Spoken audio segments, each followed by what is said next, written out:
qu'on accueille avec joie, avec cœur, pas pour l'homme, mais pour ce que Jésus a fait dans sa vie, et pour son cœur authentique et véritable, son cœur d'adorateur, son cœur de serviteur. Amen. On acclame le Seigneur pour lui.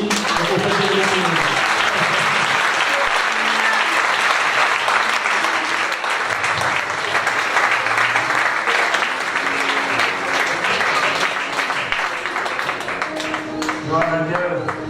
Vous allez bien? Moi ça va aussi. Gloire à Dieu.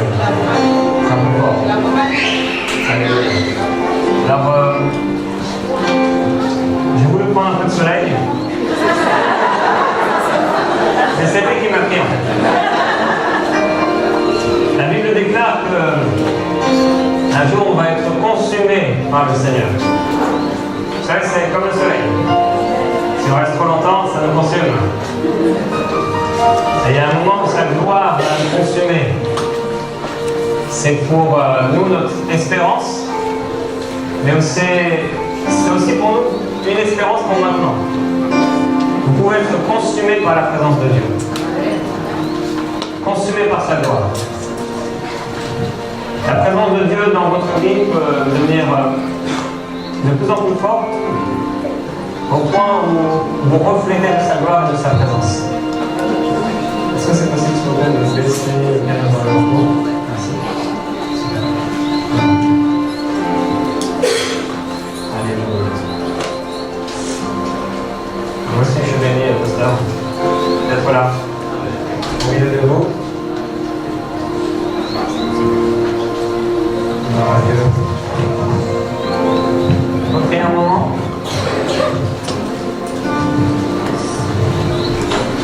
Seigneur, on te remercie pour ta présence. Tu es merveilleux. Tu es dans ce lieu. Tu sièges au milieu des louanges, de la confiance de ton peuple. Et je te remercie pour les projets et les plans que tu as prévus pour ceux qui sont ici ce soir. Pour les choses que tu vas manifester au milieu de nous pendant cette semaine. Merci pour la démonstration d'esprit et de puissance qui se manifeste lorsque ta parole est prêchée. Cette parole qui est active et qui travaille dans les cœurs au plus profond de chacun de nous. Nous voulons l'écouter avec un cœur ouvert. Nous voulons avoir soif de tes paroles, parce qu'elles sont la vie pour nous. Tu es l'alpha et l'oméga, tu es le premier et le dernier, tu es le prince de paix, le Dieu éternel, le roi immortel, Dieu invisible, Jésus-Christ, c'est toi notre Père. Père, je prie pour ce peuple afin que ce soir, tu fasses tomber des forteresses.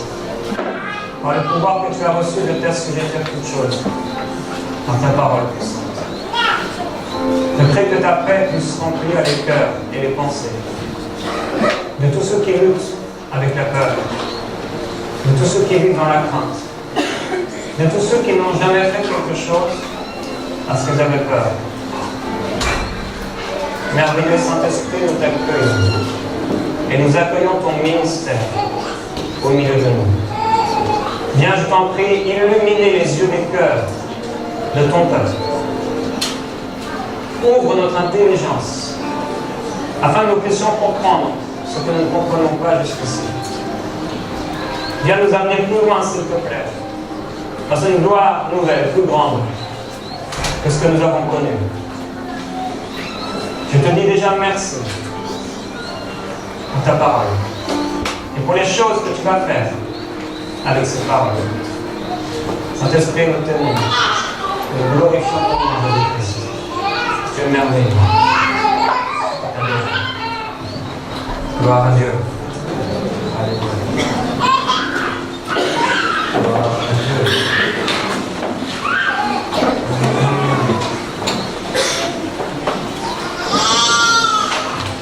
Alors, je suis arrivé hier, comme vous le savez. Qui n'était pas là hier? D'accord. Bienvenue. Qui n'est pas de cette église? Oh. C'est le réveil. Je suis heureux de vous voir, de pouvoir partager la parole de Dieu avec vous. On va passer un bon temps dans la parole de Dieu, dans la présence de Dieu. Et certainement, la plupart d'entre vous savez que j'occupe une émission de télévision qui s'appelle Prière inspirée. C'est une émission quotidienne d'à peu près une demi-heure où j'encourage les gens, je les exhorte et je prie pour eux et avec eux. Qui a déjà été touché par cette émission? Il y a des gens ici. Est-ce qu'il y a des gens qui ont été baptisés du Saint-Esprit à travers cette émission? Levez bien la main. 1, 2, 3, 4, 5, 6, 7, 8, 9, 10, 11, 12, 13. Gloire à Dieu. 13 personnes ont été baptisées du Saint-Esprit à travers cette émission. C'est extraordinaire. C'est glorieux. Qui a été guéri à travers cette émission? Une personne? Dieu est bon. Il veut remplir son peuple.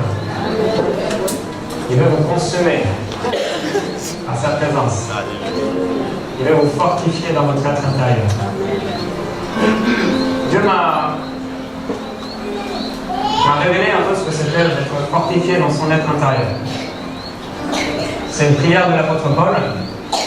Il prie pour que les croyants puissent être fortifiés dans leur être intérieur par le Saint-Esprit. Nous savons effectivement qu'on est créé en 3 dimensions. 1 Thessaloniciens 5,23 nous révèle ces choses que les psychologues ont eu du mal à comprendre. Corps, âme et esprit. Et notre corps, il peut être fatigué, notre corps, il peut être sous l'effet de plusieurs choses. Notre âme aussi, ce sont nos façons de penser, notre intelligence, nos émotions, elles peuvent être affectées. Si notre corps d'ailleurs est fatigué, nos émotions, notre âme va avoir un effet. Mais on est avant tout de nature spirituelle. Et notre esprit, c'est notre vrai nous, c'est ce qui est éternel. Si on est né de nouveau, cet esprit est rempli de la présence de Dieu. Et si on n'est pas né de nouveau, cet esprit est rempli de ténèbres. Et Dieu veut venir le remplir de sa présence. Notre esprit est né de nouveau. Et cet esprit, un peu comme le corps, il peut être fortifié, il peut être plus ou moins fatigué. C'est pourquoi parfois, lorsque vous priez, vous avez l'impression que le ciel est fermé au-dessus de vos têtes, et pourtant il est aussi ouvert que le moment où vous avez accepté le Seigneur Jésus-Christ. Dieu dit, non, ma main n'est pas trop courte pour sauver. Mon bras n'est pas trop court pour délivrer. Mais ce sont vos péchés. Nous savons qu'il n'y a pas de problème au ciel. D'ailleurs, j'aime beaucoup prendre l'avion parce qu'il fait toujours beau. Quand on est là-haut, il n'y a plus de nuages. Les nuages sont toujours au niveau des hommes. Au niveau de Dieu, il n'y a pas de nuages.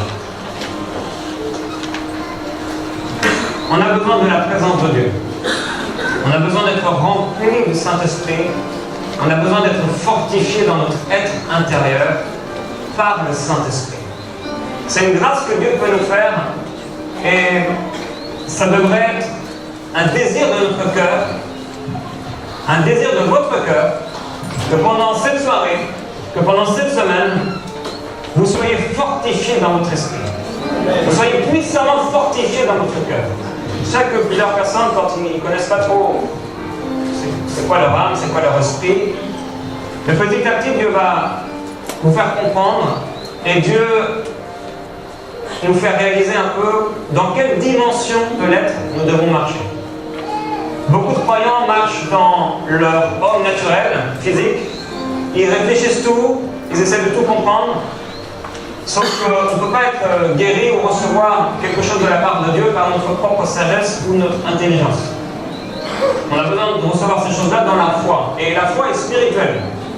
La foi vient du cœur. C'est par la foi que nous avons été sauvés. Ce n'est pas quelque chose d'intelligible. Ce n'est pas quelque chose qu'on peut comprendre intellectuellement, complètement. On a besoin de marcher dans notre nature spirituelle pour avoir foi en Dieu pour notre salut. Cette foi doit grandir. Elle est appelée à grandir. Et Dieu veut vous fortifier en tant qu'Église, en tant que croyant, pour que vous puissiez aller plus loin dans votre marche avec le Seigneur. Dieu veut vous remplir de sa présence. Et Dieu veut balayer les forteresses et les faux raisonnements pour que vous puissiez agir et manifester les œuvres qu'il a accomplies pour vous.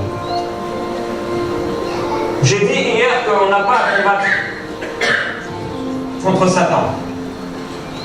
Jésus-Christ a vaincu Satan. Maintenant, il y a une lutte dans un combat qui a déjà été gagné. L'apôtre Paul dit, nous luttons tant que nous sommes sur la terre.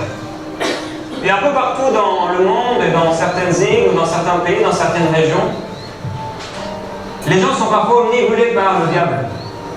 Ils en parlent beaucoup. J'étais dans certaines églises où je pouvais proclamer des choses concernant Dieu, et les gens étaient silencieux, mais quand je commençais à parler du diable, les gens disaient Amen. En fait, je me demandais si j'étais dans une église de Dieu ou dans une église de Satan. Hier, j'ai commencé à parler de la peur et du fait que l'homme est appelé à dominer. Dans Genèse au chapitre 1, on a lu qu'au verset 26, quand Dieu a créé l'homme, il a dit on va le faire à notre ressemblance, à notre image pour qu'il domine. Dieu veut nous faire comprendre par la révélation du Saint-Esprit notre position spirituelle pour qu'il y ait tout un tas de combats qu'on n'ait plus à combattre. Beaucoup de gens se noient dans une sorte de sable mouvant. Ils sont constamment en train de lutter avec les mêmes péchés, avec les mêmes problèmes, avec les mêmes luttes, alors qu'en fait ils pourraient aller au-dessus, à une étape supérieure, où toutes ces luttes et tout ce qu'ils étaient auparavant, ils n'aient plus besoin de combattre ces choses-là. J'ai dit hier que Dieu nous appelle à aller de gloire en gloire. Il y a des gens ici, vous êtes liés, vous êtes d'une certaine façon esclaves par certaines choses, mais si vous avez soif de vous en sortir, si vous voulez vraiment une libération totale, le Seigneur va le faire. Parce que le Seigneur n'a aucun problème pour libérer une personne qui veut être libérée. Maintenant, il y a des gens qui ne veulent pas être libérés. Et on ne peut rien faire pour eux si ce n'est de prier pour eux et les encourager à l'occasion lorsqu'on est dirigé par le Saint-Esprit. L'homme est appelé à dominer. Il y a des choses avec lesquelles tu combats aujourd'hui et Dieu dit, ses ennemis, tu ne les verras plus. J'aime beaucoup ce passage dans l'Ancien Testament, je crois que c'est dans Ésaïe, qui nous dit ça. Les ennemis avec lesquels tu combats aujourd'hui, tu ne les verras plus. On trouve ça aussi dans Exode. Dieu parle à son peuple, ils sont là en Égypte, ils sont captifs, ils sont esclaves. Et Dieu leur fait une promesse de les libérer d'Égypte pour rentrer dans le pays promis.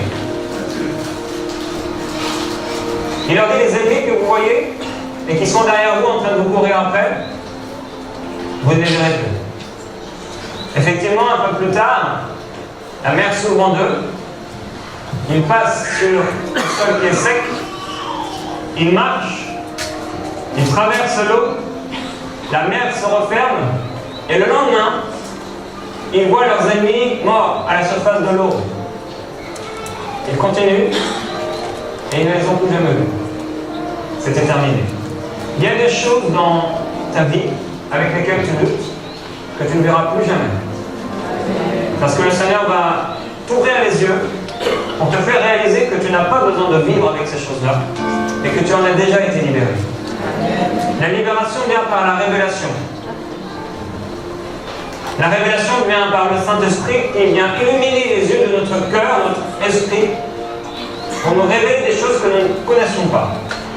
Dans 1 Corinthiens, on pourrait voir au chapitre 2, la Bible nous dit, mais quelle est la dimension de l'homme qui connaît les choses qui concernent l'homme,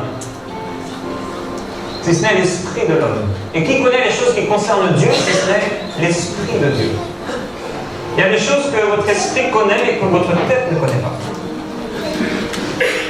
En fait, toute la connaissance de Dieu est dans votre esprit, dans votre cœur.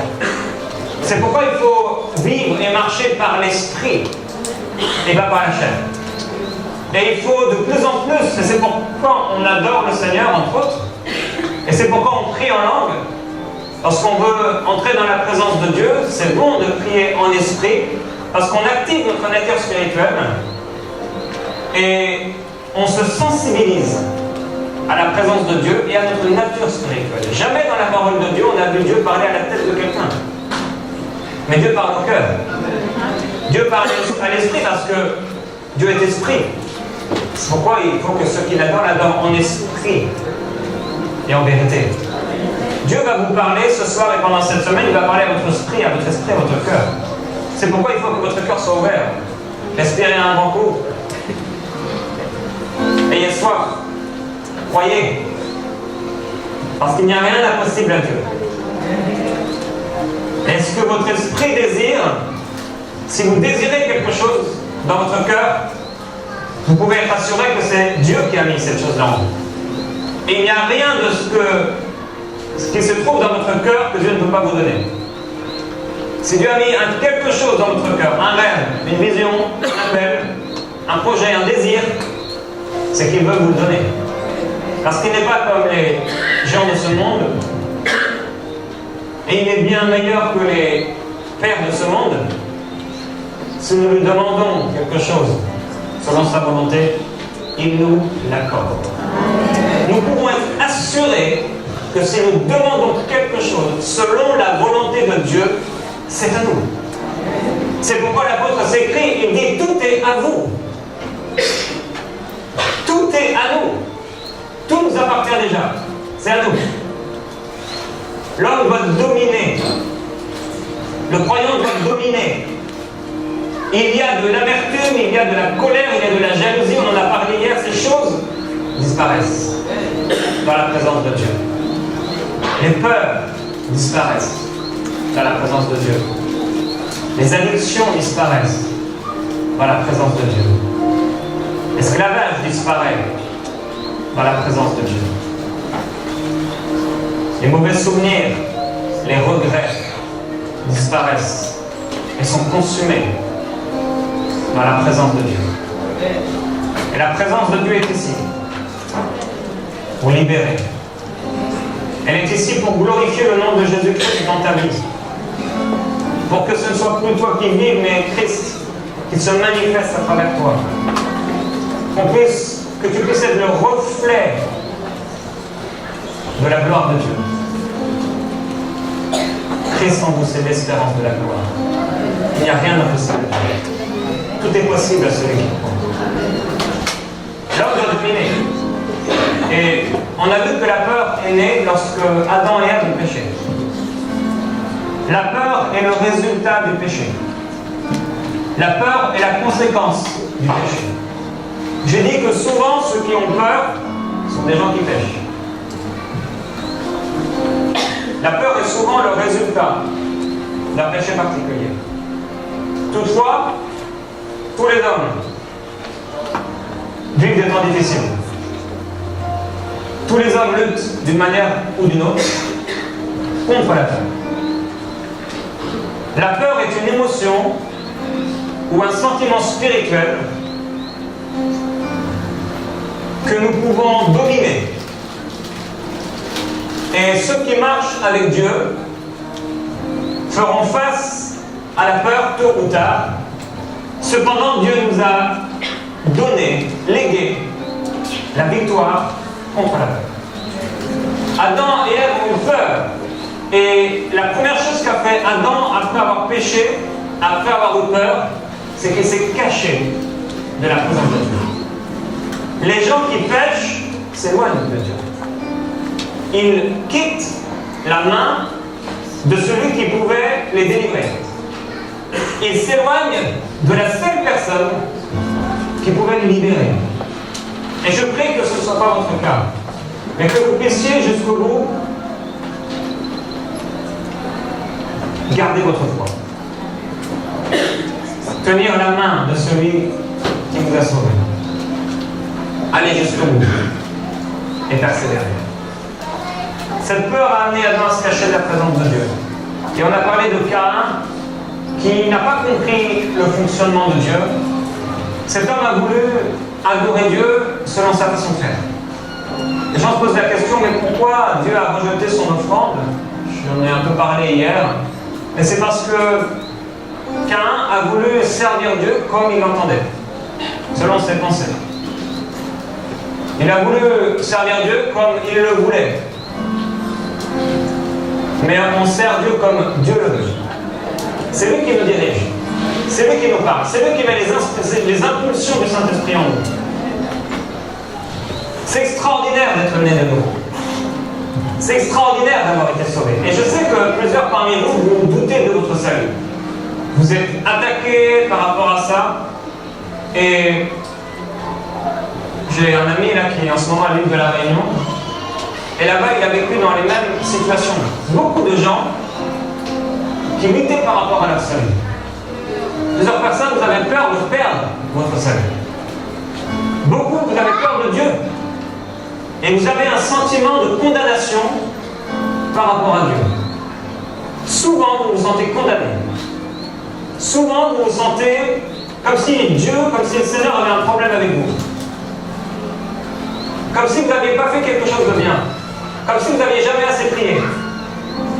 Comme si ce que vous avez fait, c'était pas bien. C'était pas assez bon. Dieu en voulait plus. On a à lutter contre des forteresses, contre des esprits méchants qui veulent nous intimider, qui veulent nous faire croire qui veulent qu'on imagine et qu'on pense le contraire de la vérité de la parole de Dieu. Le diable voudrait vous faire croire que Dieu a un problème avec vous. Le diable aimerait que vous puissiez penser que Dieu ne vous aime pas. Il aimerait que vous puissiez avoir peur de celui qui est votre Père céleste. Dieu vous aime. Dieu nous aime d'un tel amour. On peut aller devant lui tel qu'on est. On n'a pas besoin de se cacher ou de se couvrir ou de faire semblant. Il connaît nos cœurs. Il nous connaît parfaitement.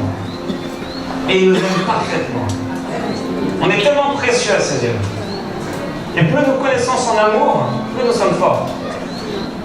Plus nous connaissons son amour, plus nous sommes puissants. Plus nous connaissons son amour, plus nous pouvons accomplir les œuvres qu'il nous a donné d'accomplir. Parce que quand nous ne connaissons pas son amour, nous sommes errants et tremblants, comme l'était Caïn, lorsqu'il s'est éloigné de la présence de Dieu. Il a péché, il s'est trompé, Dieu lui a montré la voie à suivre, mais il a endurci son cœur. Cette semaine, Dieu veut vous encourager à ne pas endurcir Dieu. Certaines personnes parmi vous, vous avez commencé à endurcir votre cœur par rapport à un frère, par rapport à une situation, par rapport à un appel que vous avez.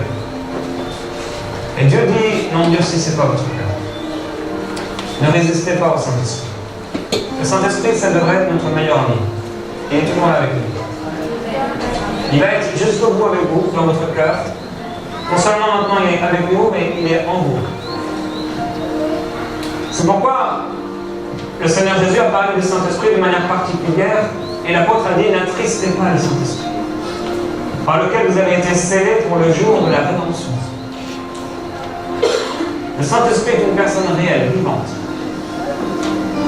Il est véritable. Et cet esprit a un ministère. Jésus dit, il vous enseignera toutes choses. Il vous montrera les choses à venir. Et il vous rappellera les choses que j'ai dites.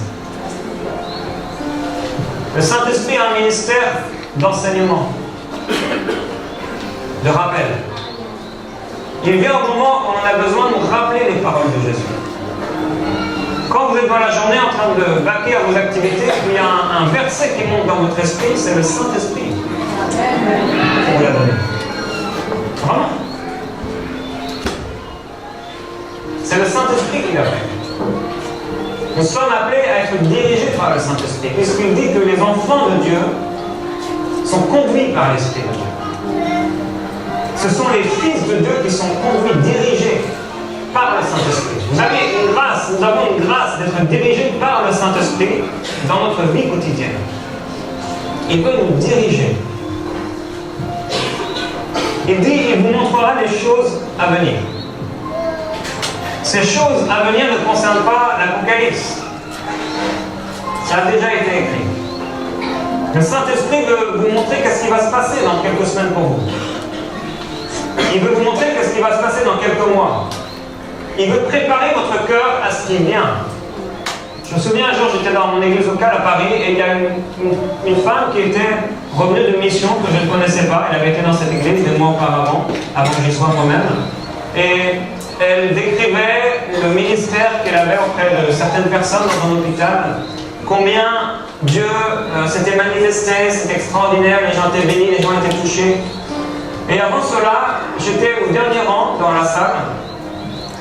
Et je me suis retourné, le culte allait bientôt commencer, la réunion allait bientôt commencer. Je me suis retourné et quand j'ai vu cette personne, je me suis mis à pleurer instantanément. Je ne l'avais jamais vu. C'est la première fois que ça m'arrivait. Et après, cette personne a été amenée sur le devant pour raconter un peu son témoignage de ce qu'elle vivait. Elle était encouragée et en un instant, j'ai su que cette personne allait rencontrer des persécutions terribles, des temps difficiles. Je n'ai pas osé aller voir cette personne à l'époque et je me suis dit, peut-être je me trompe, je ne sais pas.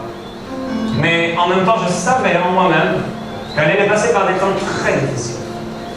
Finalement, cette personne est partie, nous avait dit qu'elle reviendrait peut-être 1 an après ou 6 mois plus tard, je ne sais plus. Et finalement, à peine 1 mois plus tard, elle revient. Elle était complètement abattue, complètement découragée, parce qu'elle avait rencontré des temps très difficiles. Ces personnes qui auparavant lui donnaient faveur s'étaient retournées contre elle. Le Saint-Esprit en moi avait voulu l'avertir de ce qui la concernait pour plus tard. Le Saint-Esprit est vivant, et puisqu'il connaît tout, et qu'il vit en nous, il veut nous avertir de ce qui va arriver. C'est pourquoi je crois personnellement qu'il n'y a personne qui meurt dans un accident sans que le Saint-Esprit, s'il est né de nouveau, l'ait averti. Je vais raconter quelque chose, ça me vient maintenant. Avant-hier soir, je faisais mes valises, et ça m'arrive souvent de faire mes valises. Pas parce que je ne suis pas bien chez moi, parce que le Seigneur m'appelle à faire souvent mes valises. Et j'ai pris ma grande valise noire, j'étais sur mon niveau dans ma cuisine, et là tout à coup, j'ai une pensée qui surgit. Cette valise, ils vont la perdre. Je dis là, c'est particulier. Tous ceux qui sont fils de Dieu sont dirigés par l'Esprit de Dieu. J'ai dit c'est particulier cette pensée. Je dis ok, bon, je continue à faire mes affaires. La deuxième pensée arrive, ils vont perdre ta valise. C'est spécial. La Bible dit que le royaume de Dieu ne vient pas de façon à frapper les regards. Souvent les gens, pour croire que Dieu est avec eux, ils veulent un signe. Ils veulent une manifestation physique que Dieu est là. C'est pourquoi il y a des gens qui crient que Dieu soit avec eux alors qu'il est déjà là. Le royaume de Dieu ne vient pas de façon à frapper les regards. Et Jésus-Christ, même le Fils de Dieu qui a bouleversé l'humanité, est venu comme une racine qui sort d'une terre desséchée. Ni apparence, ni éclat, ni quoi que ce soit pour que nous puissions le regarder. Il est venu de façon insignifiante.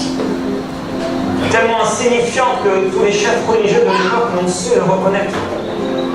Si ce n'est Nicodème qui est venu le voir en pleine nuit parce qu'il avait peur des autres. Le royaume de Dieu dans ton cœur, c'est comme Jésus dit, un grain de sénévé, une graine de moutarde, ou encore un peu de farine ou de levure qu'une femme a mis dans sa pâte. Nous sommes appelés à aller de gloire en gloire. Il y a des expériences que vous n'avez pas encore, que je n'ai pas encore vécues. Des expériences formidables. Il y a des choses que le Seigneur a prévues pour vous et moi, qu'on va vivre, et qui vont réjouir notre cœur. Non seulement notre espérance future, des choses qui vont arriver lorsque soit le Seigneur va nous enlever, soit on va mourir, mais dans cette vie présente, quelque chose qui peut arriver ce soir, quelque chose qui peut arriver cette nuit, des choses que Dieu a réservées pour ceux qui l'aiment. Le royaume de Dieu ne vient pas de façon à frapper les regards. Ça vient subtilement, avec beaucoup de douceur. Et si on ne fait pas attention, Si on ne prend pas garde, Dieu parle tantôt d'une manière, tantôt d'une autre, et on n'y prend pas garde. Les gens me disent parfois, mais Dieu ne me parle pas à moi. Je dis, si Dieu te parle. Si vous pensez que Dieu ne vous parle pas, il vous parle. Mais vous ne faites peut-être pas attention. Vous ne prêtez peut-être pas l'oreille. Peut-être que vous fonctionnez trop dans la chair. Vous êtes peut-être l'homme d'un moment. Vous êtes peut-être en train de lutter dans la poussière, alors qu'en réalité, vous êtes assis dans les lieux célestes avec Jésus-Christ. Peut-être que les attaques de Satan dans votre vie créent des forteresses dans votre vie, qui vous font imaginer que pour bénéficier de la grâce de Dieu ou de la présence de Dieu, il vous faut faire beaucoup de jeûnes et beaucoup d'œuvres charnelles. L'apôtre le répète, il dit, mais lorsque vous avez cru, avez-vous été rempli de Saint-Esprit parce que vous auriez accompli les œuvres de la loi ou parce que vous avez écouté avec foi? Tout est par la foi. Nous sommes sauvés par la foi. Comment nous savons que nous sommes sauvés? C'est par la foi. Il n'y a aucun signe visible extérieur qui puisse nous dire qu'on est sauvé. Absolument rien, mais c'est par la foi que nous savons. C'est la foi qui sauve. Quelqu'un veut être sauvé, eh bien qu'il est foi. C'est invisible. Ça ne frappe pas le regard. Même quelqu'un qui naît de nouveau, c'est quelqu'un qui peut naître de nouveau maintenant même sur sa chaise. On n'entendra aucun bruit. On ne verra rien du tout. C'est comme le vent. Mais par contre, on envoie une manifestation. On envoie des signes au bout d'un moment. La présence de Dieu. Alors je faisais ma valise et j'ai pas fait trop attention. Bon, j'ai bien écouté quand même 2 fois. Et là, j'ai une pensée qui m'a dit, bon bah, tu devrais diviser tes habits en deux dans tes 2 valises. Et je me suis dit, bah, ça c'est les vieux qui font ça, ils ont peur. Vous savez, les personnes, quand j'allais voyager, elles prennent l'avion pour la première fois. Je me souviens, mes parents, c'était assez drôle. Et les gens ont peur de perdre leur valise, alors ils mettent leurs vêtements dans les 2. Je me suis dit, bon, c'est les vieux, en plus c'est un peu compliqué. J'avais des livres et tout ça pour vous. J'en ai qu'à moitié, mais bon. Alors prenez-les rapidement. Et finalement, j'arrive ici, à l'aéroport, et je vois ma première valise, ma valise rouge. Elle est en prioritaire en plus. Et là, au bout d'une minute, 2 minutes, je vois pas ma valise, je me dis, elle est perdue. Finalement, j'étais le dernier à attendre. Une valise qui n'est jamais venue. Le ministère du Saint-Esprit. Vous savez qu'il veut vous parler concernant les choses de cette vie. Il veut vraiment devenir votre ami. Un jour, je conduisais une mamie à l'hôpital, elle avait un rendez-vous. Et je savais qu'elle aimait bien la ponctualité. Elle était en retard. Alors j'étais en Bretagne à l'époque, il y a des années. Et j'étais en train de rouler. Et je roulais plus que la vitesse autorisée, comme vous le faites tous. Et tout à coup, dans mon cœur, j'entends police. Je regarde à droite, je regarde à gauche. J'étais quand même habitué. Police. Je regarde bien. Je ne vois pas de police. En fait, c'est une voiture banalisée. Et flop, elle m'a pris. Le ministère du Saint-Esprit. Il ne voulait pas m'encourager à conduire vite. Il voulait m'encourager à rouler moins vite. Pour pas que j'ai de mauvaises conséquences. Vous savez, c'est la chemise de votre pasteur.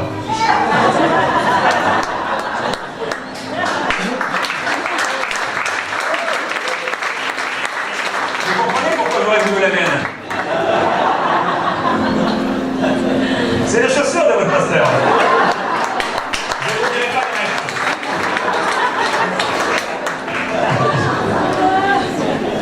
le Le ministère du Saint-Esprit. Vous savez, il vous aime. Il vous aime. Il ne tient plus compte de vos fautes. Elles ont été clouées à la croix. Il a déchiré ce document dont les dispositions vous étaient contraires. Il a cloué à la croix. toutes vos fautes, passées, présentes, futures, ont déjà été effacées. Si vous avez reçu Jésus-Christ, vos péchés ont été pardonnés. Maintenant, il n'y a plus de rideau, il n'y a plus de nuage noir entre Dieu et vous. Parce que vous êtes devenus son enfant. J'aime beaucoup les enfants. Hier, je voyais des enfants et je me suis dit, oh, ils ne sont pas encore venus me faire des câlins parce que dans les églises où je vais, tous les enfants font des câlins.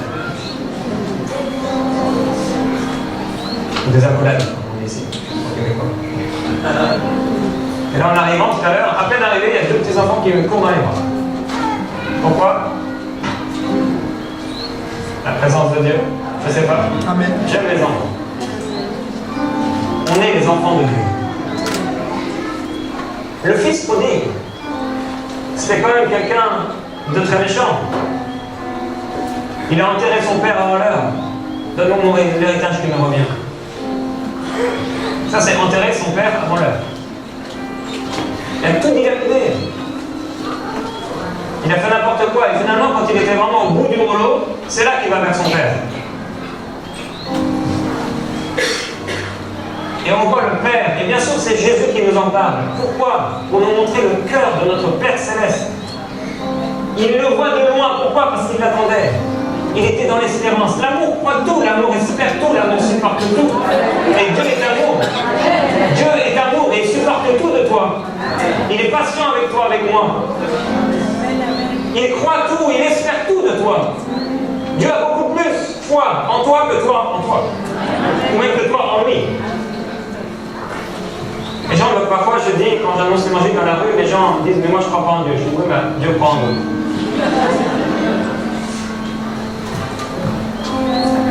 On est vraiment ses enfants. Il ne nous a pas laissés seuls. Il dit, je ne vous laisserai pas orphelins. Les disciples étaient complètement paniqués quand ils ont entendu Jésus leur dire qu'il allait mourir, qu'il allait donner sa vie. Ils étaient paniqués. Comment on va faire? Tu es tout le temps avec nous. Surtout Pierre, Jacques et Jean qui étaient proches de lui. Il dit, je ne vous laisse pas orphelin. Je viens vers vous. Je viens vers vous. Jésus-Christ en chair, lorsqu'il était avec les 12 disciples. Le même Jésus. Imaginez ce Jésus. Comme vous pouvez l'imaginer, il est venu en vous. Jésus, il est là. Il est en moi. Il est en vous si vous lui appartenez. Si vous avez son esprit. Et son esprit en vous vous permet de triompher du mal, de triompher du péché, de triompher de la mort, de triompher de l'adversité. Il vous donne force et courage devant l'ennemi. Force et courage devant les situations difficiles. Car nous traversons des temps difficiles et des situations difficiles. Mais dans toutes ces choses, l'apôtre dit, nous sommes plus que vainqueurs. Quelle chose? Dans quoi? Il dit, dans toutes ces choses, nous sommes plus que vainqueurs. Quelles sont ces choses? Il parle de la faim. Il parle du dénuement. Il parle de la persécution. Il parle même des angoisses. Romains chapitre 8.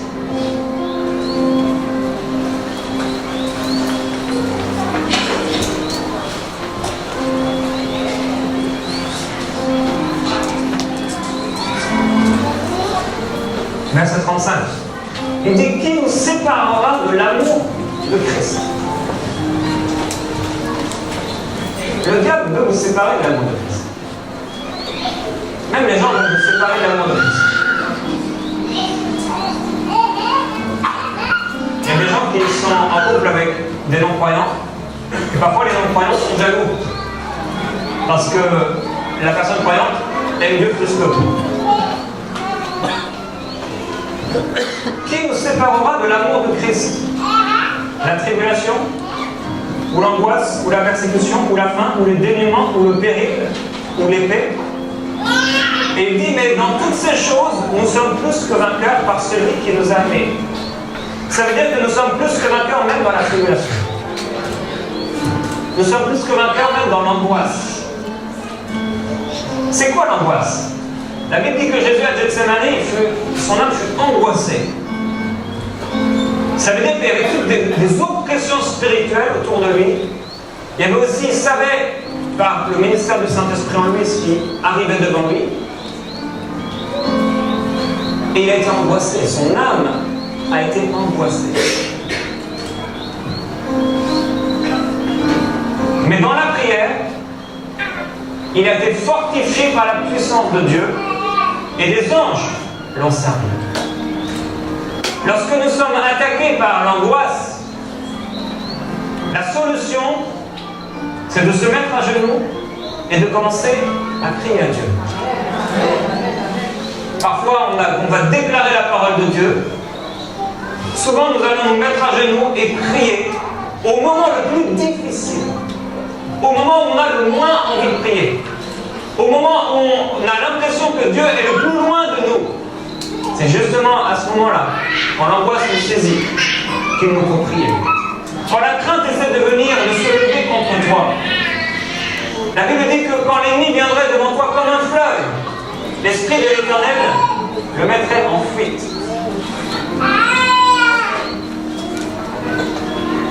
Certaines personnes parmi nous, vous allez vivre des temps difficiles. Mais vous serez dans ces choses-là plus que vainqueurs. Certains parmi vous, vous allez peut-être connaître la faim, quoique aujourd'hui c'est assez difficile. Mais même dans la faim, vous serez plus que vainqueurs. Certaines personnes, vous serez peut-être persécutées, comme cette femme dont j'ai parlé, qui travaillait dans un hôpital, qui aidait les gens, en mission. Mais dans toutes ces choses, dans cette persécution, vous serez plus que vainqueurs.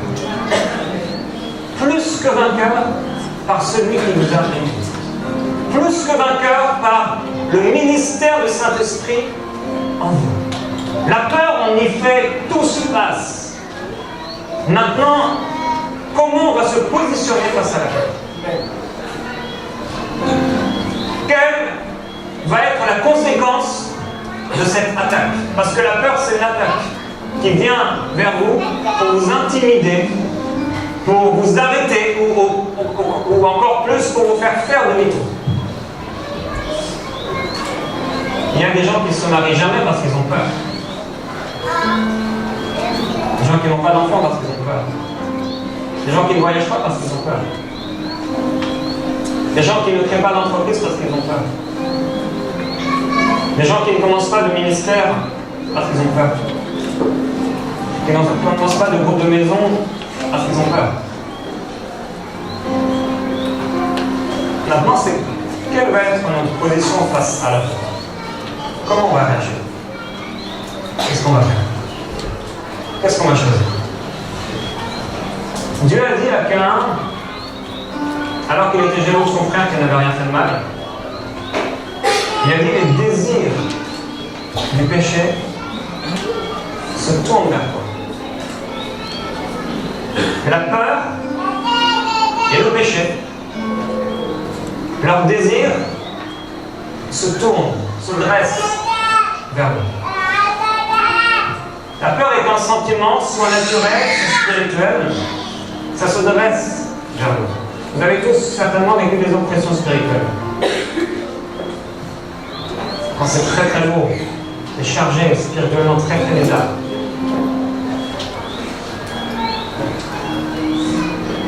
Quand ça arrive, on doit se tenir dans notre position. La Bible en parle. Notre position en Christ. Éphésiens au chapitre 2.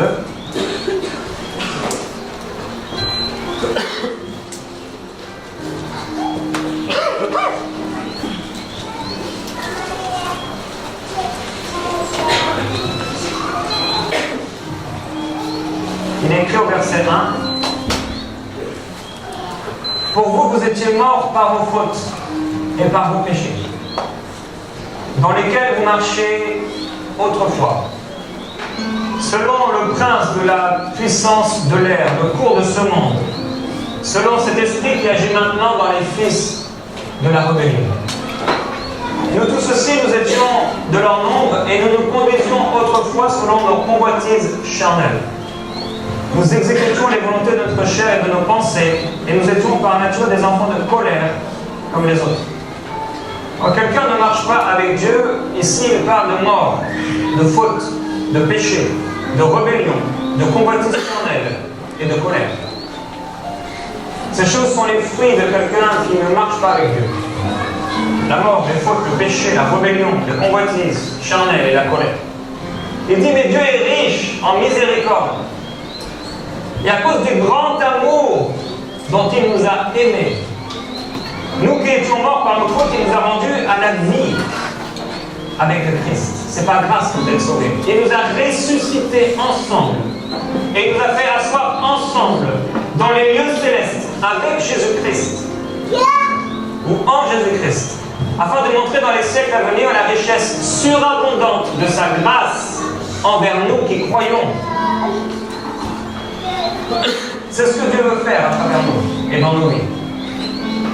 Autant ceux qui sont morts, il y a toutes sortes de choses négatives, autant ceux qui vivent en Dieu, il parlait de miséricorde, de grand amour, de vie, de résurrection, de lieux célestes, de richesse surabondante, de grâce, de bonté, de don de Dieu, de bonheur. Il nous a ressuscités ensemble. Et il nous a fait asseoir ensemble dans les lieux célestes avec Jésus-Christ. L'homme avait un problème, et ce problème c'était le péché. L'homme était tourmenté par la crainte et par la peur. Dès qu'il péchait, la crainte et la peur se saisissaient de lui. L'homme était esclave et dominé par le péché, et personne ne pouvait lutter contre le péché et dominer contre le péché qui se portait vers lui. Les gens n'avaient pas de solution contre le péché, et les gens n'avaient pas de solution contre la peur. C'est pourquoi dans le monde, les gens essaient de lutter contre la peur par toutes sortes de choses, mais en réalité, ils ont encore peur. Ils couvrent simplement, mais la peur va surgir encore plus forte, à un moment qu'ils n'attendaient pas. Jésus-Christ, la Bible déclare qu'il est venu en chair, prenant la forme d'un serviteur, comme nous, étant semblable à nous.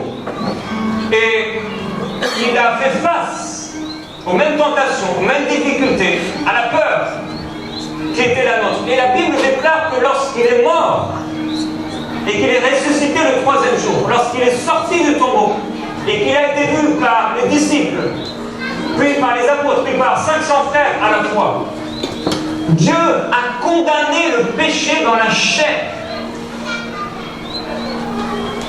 dans la mort de Christ. Le pouvoir du péché a été brisé. Et Satan a été vaincu à travers la mort et la résurrection de Jésus-Christ. Il n'était pas possible que Jésus puisse voir la corruption. Mais le Saint-Esprit l'a ressuscité d'entre les morts. Et il lui a donné une position surnaturelle puissante à la droite du Dieu vivant. Il l'a établi dans les cieux et il lui a donné le nom qui était au-dessus de tout nom, au-dessus de tout esprit méchant, toute principauté, domination, etc. Il a anéanti le pouvoir du péché dans la chair de Jésus-Christ, pour que tous ceux qui mettraient leur foi dans ce Jésus-Christ n'aient plus de problème avec le péché. C'est pourquoi l'apôtre parle, le Saint-Esprit, une révélation du Saint-Esprit, nous dit que nous sommes morts, nous tous qui avons mis notre foi en Jésus-Christ. Il a rendu inactif le péché dans la chair. C'est pourquoi il dit le péché n'aura plus de pouvoir sur vous. Le péché n'aura plus de pouvoir sur vous. Le pouvoir du péché a été anéanti dans la vie du croyant. La puissance de Satan a été vaincue dans la vie de celui qui met sa confiance en Dieu. Il vous a donné le pouvoir de marcher sur les serpents et les scorpions et sur toute la puissance de l'ennemi, sans que rien ne vous fasse du mal. Il nous a assis ensemble dans les lieux célestes avec Jésus-Christ, au-dessus de toutes ces principautés et au-dessus de tous ces esprits méchants. Il nous a positionnés au-dessus du pouvoir du péché, en rendant inactif, impuissant, le péché dans notre chair. C'est pourquoi il dit le pouvoir du péché. Le péché n'aura plus de pouvoir sur vous, parce que vous n'êtes plus dans la chair, mais vous êtes dans l'esprit, une nouvelle créature. Il nous a ressuscités ensemble, dans son amour, dans sa grâce, dans sa bonté, Nous n'avons plus à avoir peur. Il l'a fait pour réduire à l'impuissance par la mort celui qui détenait le pouvoir de la mort. Il fallait que quelqu'un de saint et de pur rencontre la mort. Il fallait que quelqu'un passe par la mort sans qu'il ait péché. Pour enlever le droit de la mort à celui qui détenait la puissance de la mort. Il l'a fait pour réduire à l'impuissance par la mort celui qui détenait le pouvoir de la mort, c'est-à-dire le diable, et pour délivrer tous ceux qui étaient réduits. Pourquoi ils étaient réduits? Parce qu'ils ne pouvaient rien faire contre cela. Ils étaient réduits à l'esclavage toute leur vie par la peur de la mort. Car ce n'est évidemment pas pour porter secours à des anges qu'il est venu, non, c'est à la descendance d'Abraham qu'il vient en aide. C'est pour nous, c'est pour vous, c'est pour toi. Il a anéanti la puissance de la mort pour que tu n'aies jamais à la goûter. C'est pourquoi Jésus dit que même si tu mourrais, tu vivras éternellement.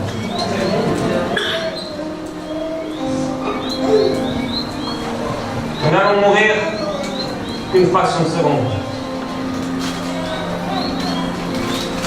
C'est pourquoi vous n'avez pas à avoir peur de la mort. Amen. Vous n'avez pas à avoir peur de Satan. Vous n'avez pas à avoir peur de la maladie. Vous n'avez pas à avoir peur des problèmes et des difficultés. Parce que dans toutes ces choses, vous serez toujours plus que vainqueur. Dieu vous fortifiera, il vous perfectionnera, il vous rendra inébranlable. Les choses qui autrefois vous faisaient peur, aujourd'hui ne vous font plus peur. Parce qu'il vous fortifie dans votre être intérieur. Ce n'est pas quelque chose que l'homme peut comprendre. C'est quelque chose que Dieu a donné pour ceux qui l'aiment. On s'en saisit par la foi. Vous n'avez pas reçu le salut parce que vous avez compris. Vous avez reçu le salut, oui, certainement d'une certaine façon. Il y a eu une compréhension. Mais vous l'avez reçu par la foi. La délivrance se reçoit par la foi et la révélation se reçoit par la foi. Recevez cette révélation. Alors, pour terminer, le diable n'a pas encore été anéanti. La Bible nous montre qu'il sera anéanti. Mais la Bible dit qu'il a été rendu impuissant. Ça veut dire qu'on lui a enlevé ses armes. Maintenant, l'arme qu'il utilise, c'est l'intimidation, c'est faire croire que. Mais il n'a plus d'autorité légale sur les enfants de Dieu. Il n'a aucun droit sur nous. Maintenant, si nous sommes attaqués, s'il vient et s'il essaie, et que nous ne tenons pas notre position, nous allons nous laisser déstabiliser. Nous allons imaginer que croire que c'est pourquoi il est important de méditer la parole de Dieu d'une manière régulière pour avoir les armes nécessaires pour lutter dans le jour mauvais et tenir ferme après avoir tout surmonté. Le jour mauvais viendra. Maintenant, ce jour mauvais, soit on peut le traverser en plus que vainqueur, soit on peut le traverser dans la peur. Dieu veut vous fortifier. Dieu veut vous perfectionner. Le diable n'a pas été anéanti. Et c'est pourquoi on a des problèmes avec eux. Mais ce qu'on doit comprendre, c'est qu'il a été rendu impuissant. Il est encore là, mais il est sans puissance pour nous. C'est pourquoi dans le rêve dont je vous ai parlé, lorsque ce serpent m'a piqué, il ne m'a fait aucun mal. C'est pourquoi c'est lui qui a fui devant moi. Parce que je savais que c'était un artifice, un faussaire, un menteur. Il est le père du mensonge. Ce qu'il murmure dans ton âme et dans ta tête, c'est mensonge. Pour t'éloigner de Dieu. Dieu n'a pas de problème avec toi. Tu as peut-être toi un problème avec ton péché. Ce péché, il faut t'en débarrasser. Mais ne va pas comme Adam, ne va pas comme Caïn te cacher loin de la présence de Dieu. Quand tu as péché, nous avons un avocat fidèle. Jésus-Christ le juste.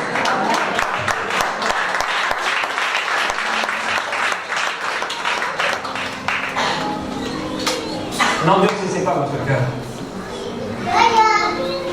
N'ayez pas un cœur méchant ou un cœur incrédule. Choisissez l'amour ce soir. Choisissez l'amour. Choisissez d'aimer. Choisissez le royaume de Dieu. Choisissez de croire et d'espérer. Choisissez de tout supporter. Choisissez de ne pas soupçonner le mal de la part des gens. Choisissez de ne pas vous réjouir de toutes sortes d'injustices dont celles de vos ennemis. Choisissez d'aimer jusqu'au bout, jusqu'à la fin. Quand vous aimez, vous savez que vous êtes au bon endroit. Quand vous manifestez l'amour de Dieu, le cœur de Dieu se réjouit. Vous êtes à la bonne place, au bon endroit. Dieu a condamné le péché dans la chair. Et nous n'avons pas reçu un esprit de servitude pour être encore dans la crainte. La crainte est derrière nous. La peur, c'est fini. C'est pourquoi si elle vient, tu dois la regarder bien en face et ne pas fuir devant elle et lui dire maintenant c'est terminé. Tu peux dire j'avais peur de tomber malade mais maintenant c'est terminé. J'avais peur de ne jamais me marier mais maintenant c'est fini. Je brise cette puissance. Je rappelle la défaite de Satan. La peur a été anéantie. Je n'ai pas reçu un esprit de servitude ou d'esclavage pour être encore dans la crainte, mais j'ai reçu un esprit d'adoption par lequel je peux crier Abba, Père. Quand je me sens dans la servitude ou dans l'esclavage, je peux crier Abba, Père. Mon Père est là. Mon Père m'aime. Je suis aimé de mon Père. La présence de Dieu est dans ce lieu. La présence de Dieu est dans ma vie. La présence de Dieu est dans ma maison. Je suis le temple du Saint-Esprit. Et celui qui vit en moi-même, il m'aime d'un amour éternel. Je suis son chéri. Je suis son précieux. Il vaudra mieux qu'on ne touche pas à ma vie. Parce que ce serait comme toucher à la prunelle des yeux de mon Père. Il m'aime d'un amour éternel. Il est toujours avec moi. Il est toujours pour moi. Il est toujours à mes côtés. Il n'est jamais contre moi.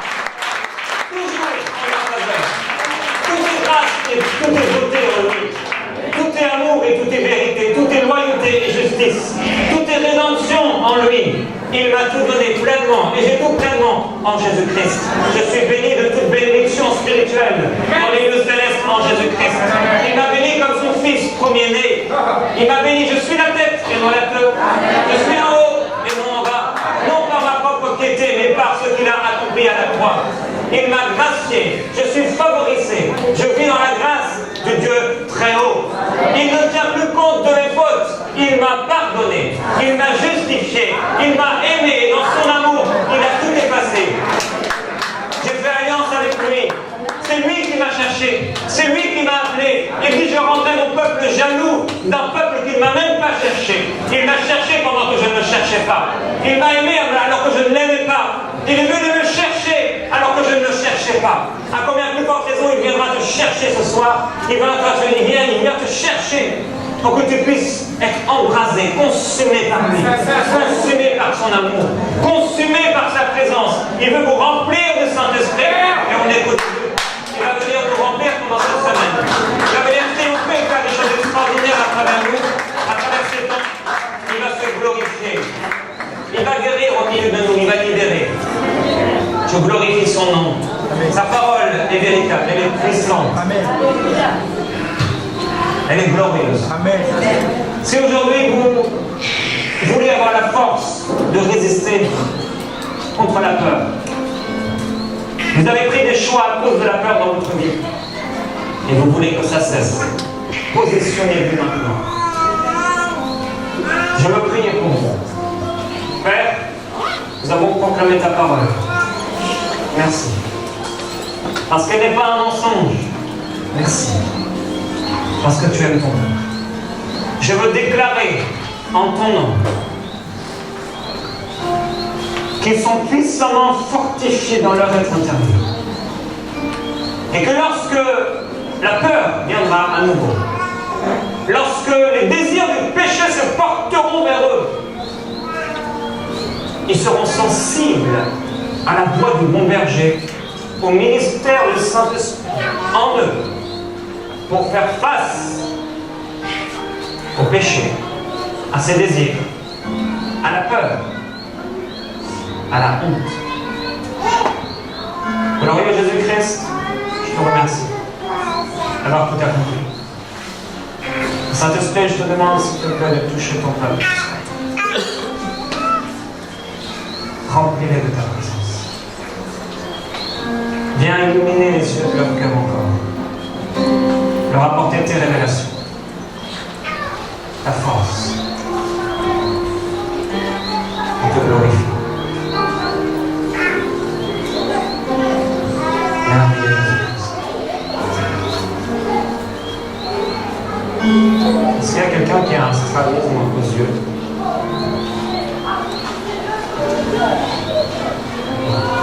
Est-ce qu'il y a quelqu'un d'autre?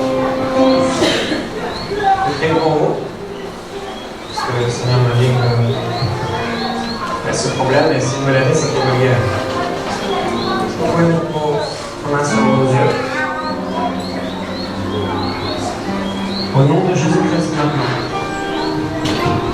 j'ordonne à ce strabisme de cesser maintenant. Au nom de Jésus-Christ, j'ordonne à ces yeux maintenant d'être parfaitement droits, à leur place, dans le nom de Jésus-Christ. Je te glorifie, Seigneur. Merci, Père. Gloire à Dieu. Gloire à Jésus-Christ.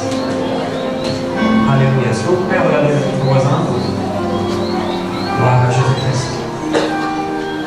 Est-ce que vous pouvez le voir? C'est plutôt les autres qui le voient. Gloire à Jésus-Christ. Comment on peut voir? Comment on peut savoir là?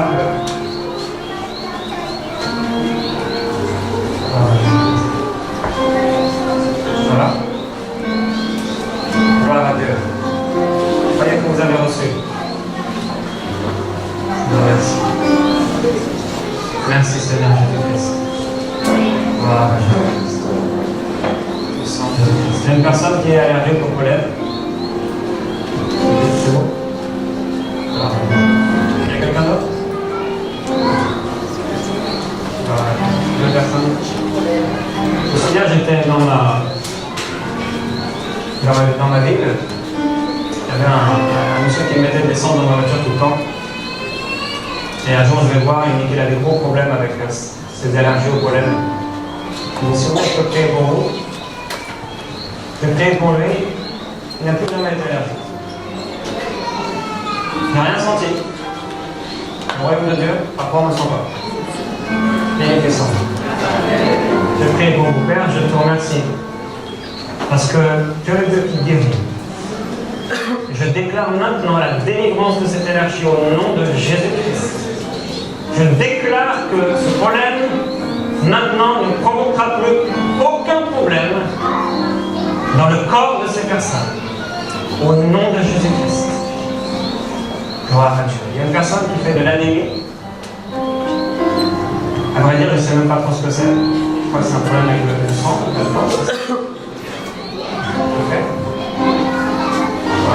Personne ici. Quand nous prions, croyez que vous recevez au moment où je les ai vus quand vous priez, croyez que vous avez reçu et vous le verrez s'accomplir. Ça, c'est le royaume. Gloire à Dieu. Le Seigneur est en train de guérir, c'est extraordinaire. Père, je te remercie parce que tu es puissant.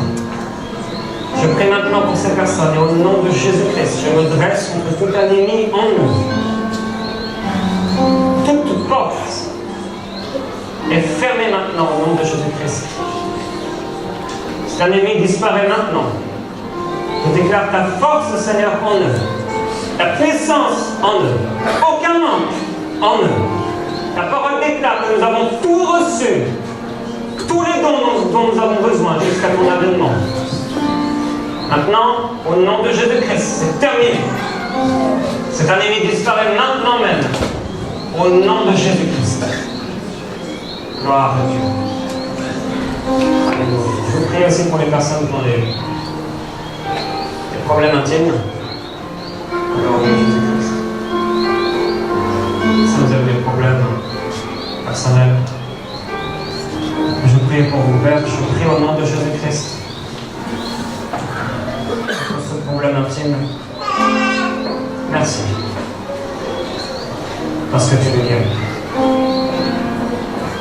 Il n'y aura pas d'opération. Dans le nom de Jésus-Christ.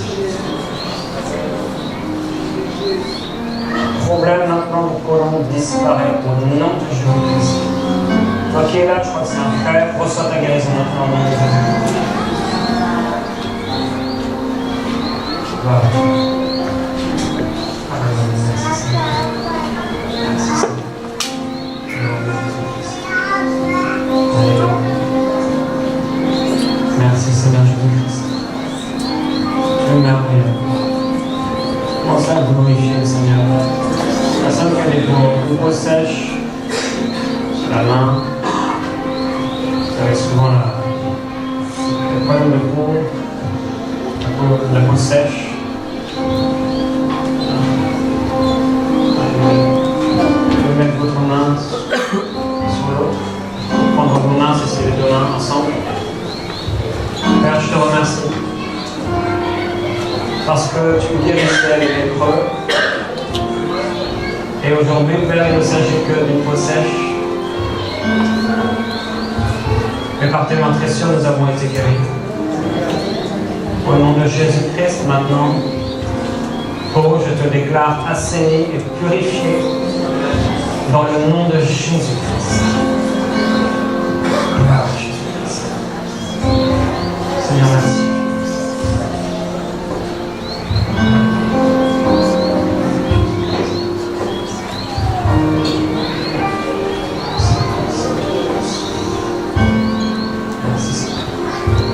On aura l'occasion de prier cette semaine pour les malades de manière générale. Et le Seigneur va se glorifier. Si vous avez la foi pour recevoir votre guérison maintenant, alors je prie pour vous. Gloire à Dieu. Seigneur, merci. Et maintenant, vous donnez à toute maladie de quitter les corps, maintenant au nom de Jésus. Tout problème de dos, tout problème d'arthrite, d'arthrose, et douleurs musculaires au nom de Jésus, le problème dans le sang, maintenant disparaît. Les conséquences et les séquelles suite à un accident, ça disparaît maintenant au nom de Jésus-Christ. J'ordonne à tout esprit impur de quitter maintenant même les corps au nom de Jésus-Christ. L'esprit de folie disparaît maintenant au nom de Jésus-Christ. Maintenant même.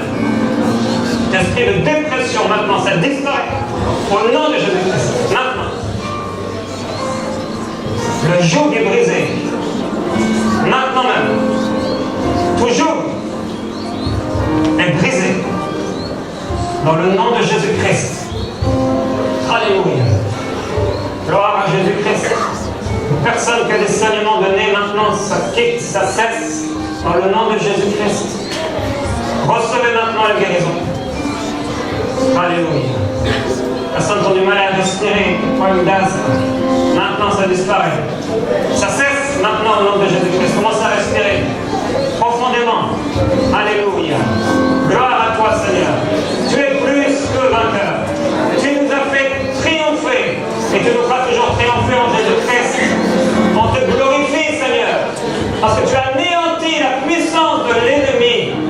Et tu nous as amenés dans ta présence, dans ton cortège triomphal, au-dessus de toute puissance adverse, de toute puissance ennemie. Nous sommes devenus ton corps, assis bien au-delà, bien au-dessus de toute la puissance de l'ennemi.